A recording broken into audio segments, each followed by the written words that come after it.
একটা প্রশ্ন, আপনি কি জানেন এই পৃথিবীর সব সফল মানুষদের একটা গোপন অভ্যাস আছে যেটা তারা ছোটবেলাতেই শিখে ফেলে, আর আমরা বেশিরভাগ মানুষ সেই অভ্যাসটাই জানি না। আর সেই অভ্যাসের জন্যই আমরা যেটা পেতেই পারতাম সেটা হারিয়ে ফেলি। এক সেকেন্ড, আমি আপনাকে একটা ছোট কল্পনা করতে বলি। ভাবুন, আপনি যেদিন ঘুম থেকে উঠলেন সেই দিন আপনার মাথায় এমন একটা বিগ আইডিয়া এলো যেটা আপনার আগামী 5 বছরকে পুরো বদলে দিতে পারে, কিন্তু আপনি সেটা বিশ্বাসই করলেন না, আর সেই জায়গা থেকেই আপনার সাকসেস শিফট হলো। আজকের ভিডিওতে আপনি শিখবেন এমন 3টা রুল যেগুলো আমি the magic of thinking big বইটা পড়ে গভীরভাবে বুঝেছি। এমন রুল যেগুলো বিলিয়নিয়ারদের মাইন্ডসেট তৈরি করে, যেগুলো ছাড়া বড় কিছু কল্পনাও করা যায় না, আর যেগুলো ফলো করলেই আপনার সাফল্য নিশ্চিত হয়ে যায়।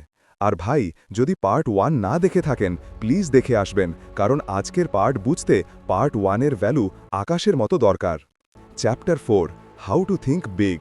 চলুন একটা কথা সোজা করে বলি, ছোট চিন্তা ছোট ফল, বড় চিন্তা বড় সম্ভাবনা। কিন্তু বড় চিন্তা মানে কি শুধু স্বপ্ন দেখা? না ভাই, বড় চিন্তা একটা অভ্যাস। আমি বইটা পড়ে 3টা পাওয়ারফুল ট্রুথ বুঝেছি। 1, বিগ থিঙ্কার্স কথা বলার ধরনেই আলাদা। তারা বলেন লেটস ফাইন্ড আ ওয়ে, আর ছোট চিন্তাকারীরা বলেন এটা হবে না। আপনি কোনটা বলেন? এই প্রশ্নটাই আপনার ভবিষ্যৎ ঠিক করে দিচ্ছে। 2, বিগ থিঙ্কার্স প্রবলেম না অপরচুনিটি খোঁজেন। Elon Musk, Jeff Bezos, Mukesh Ambani এরা রাস্তায় প্রবলেম দেখেননি, দেখেছেন সুযোগ। এটাই বইয়ের সবচেয়ে ডেঞ্জারাস পাওয়ার পয়েন্ট। আপনি সমস্যার দিকে তাকালেই সমস্যা বাড়ে, আপনি সম্ভাবনার দিকে তাকালেই সম্ভাবনা বাড়ে। 3, বিগ থিঙ্কিং আপনার এনভায়রনমেন্ট বদলে দেয়। আপনি যদি বাড়িতে, কাজের জায়গায় বা বন্ধুদের কাছে ছোট মাইন্ডসেট শুনতে শুনতে বড় হতে থাকেন, আপনার নিজের মাইন্ডসেটও ছোট হয়ে যাবে। এই বই বলছে এনভায়রনমেন্ট বদলান, না হলে রেজাল্ট বদলাবে না। Chapter 5, think and dream creatively. এখন বলছি আজকের ভিডিওর সবচেয়ে important part. Creative thinking is equal two এমনভাবে দেখা যেভাবে অন্য কেউ দেখে না। বইটা পড়ে আমি বুঝেছি, 1, নতুন আইডিয়া তখনই আসে যখন আমরা ইম্পসিবল শব্দটা মুছে ফেলি। 2, ক্রিয়েটিভ চিন্তা আসে কাম মাইন্ড থেকে। 3, ক্রিয়েটিভ মানুষরা ফেল হতে ভয় পায় না। বইয়ের রাইটার একটা হেভি জিনিস বলেছেন, যে মানুষ নতুন আইডিয়া না বানায় সে সবসময় অন্যের চাকর হবে। এটা ফ্ল্যাট ট্রুথ। এখন প্রশ্ন, আপনি কি লিডার হতে চান না ফলোয়ার? আর এই চ্যাপ্টারের একটা লাইন আমাকে কাঁপিয়ে দিয়েছিল, big successful people erase the word failure from their dictionary.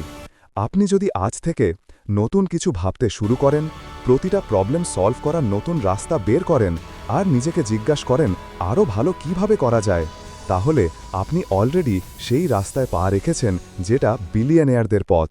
Chapter 6, you are what you think you are. এই চ্যাপ্টারটি পিওর গোল্ড।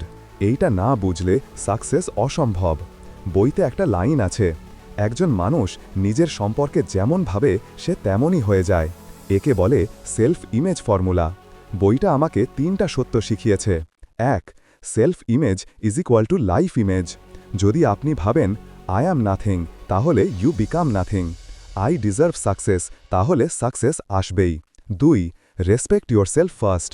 আপনি নিজেকে যেদিন ছোট ভাববেন সেদিন পৃথিবী আপনাকে ছোট করে দেবে। 3, dress, talk and behave like a successful person. এই বই বিলিয়নিয়ার্সদের কাছে এত ইম্পর্ট্যান্ট কারণ এটা সেলফ ইমেজ পাল্টে দেয়। আর সেলফ ইমেজ পাল্টালে তো ডিসিশন পাল্টায়, তো কাজ পাল্টায়, তো জীবন পাল্টায়। আমি আপনাকে একটা ট্রুথ বলি, আমার নিজের জীবনেও বিগেস্ট শিফট এসেছে যখন আমি নিজেকে বলতে শুরু করেছি I deserve more, I deserve a bigger life. Ending, retention plus CTA plus emotional push. ভাই, আজকের 4 থেকে 6 চ্যাপ্টার আপনি যদি ফলো করেন, আপনার স্বপ্ন শুধু বাড়বে না, আপনার লিমিটই বদলে যাবে। এই বইটা কেন বিলিয়নিয়ারদের বাইবেল জানেন? কারণ এটা মানি শেখায় না, এটা থিঙ্কিং শেখায়, আর যারা বড় ভাবে তারাই বড় হয়। আপনি যদি সত্যি সাকসেস চান, পার্ট 1 প্লাস এই পার্ট 2 দুটোকে বুকমার্ক করে দেখুন, আর আগামী পার্ট 3 একদম আগুন হতে চলেছে। আর ভাই, আমার চ্যানেলে অলরেডি অনেক প্রিমিয়াম বইয়ের সামারি আছে, purpose driven life, think and grow rich, atomic habits, সবগুলো দেখে নিলে আপনার ব্রেন লিটারালি অন্য লেভেলে উঠবে।